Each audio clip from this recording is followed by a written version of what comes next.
Howdy folks. So I might be a little late to the game, but I'm finally giving trekking poles a shot, and I'm gonna be honest with you, I'm struggling with them. Because why would I want to spend $200 for a set of sticks when the bushcraft guy in me says, go pick up a stick for free? Well, let's break it down and see what we can figure out. So first off, we know that trekking poles and a walking stick both have some very big health advantages. By incorporating your arms into your hike, you're actually turning it into a full body exercise versus just working out your legs. That's a great benefit if you're trying to get healthier. Another fantastic benefit about using a trekking pole or a walking stick is added stability.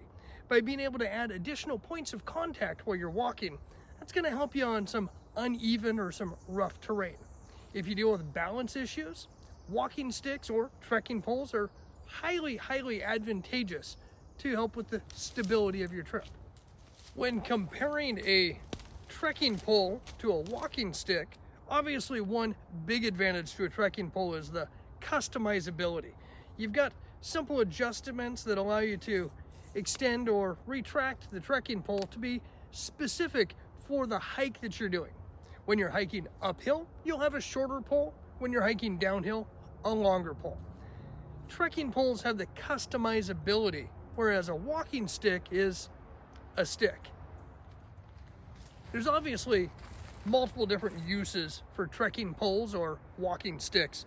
When I look at it on a hiking adventure, a couple of hours out on the trail, maybe a full day adventure, I don't really see a whole lot of value add for me personally. I think it's just one more thing to probably have to carry, more than likely to be stuck in my pack. So again, I'm not really seeing a big value add on a hiking adventure, but if you want to look at backpacking, where you're out there for multiple days and weight really matters, then there's some certain particular advantages that trekking poles are going to have over a walking stick. If I'm out for a long weekend or a few days on the trail, then I'm going to be far more conscientious of making sure every item in my pack has a purpose and a value.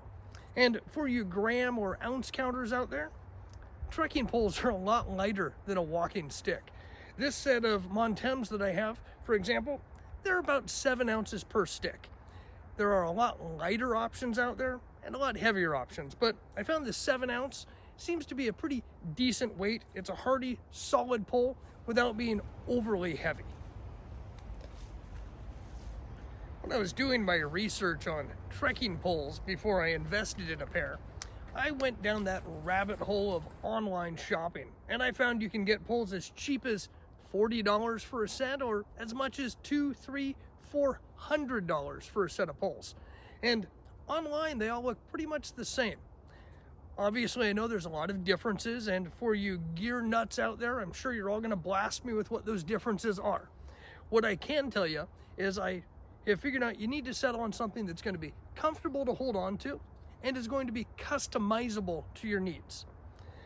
And keeping that in mind, I would highly recommend you test out a pair before you invest a lot of money.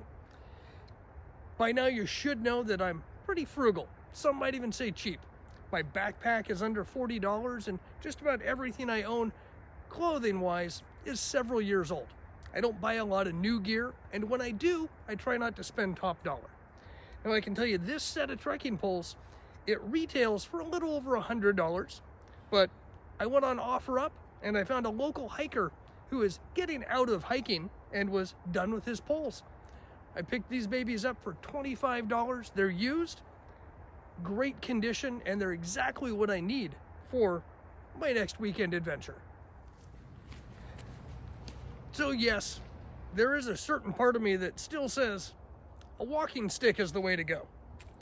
You can pick one up rather inexpensively along the side of the road, and if you're feeling adventurous, you can whittle it into anything you want, or you can just use it as is. Then the other side of me says trekking poles make a lot more sense, and the customizability of them is pretty intriguing.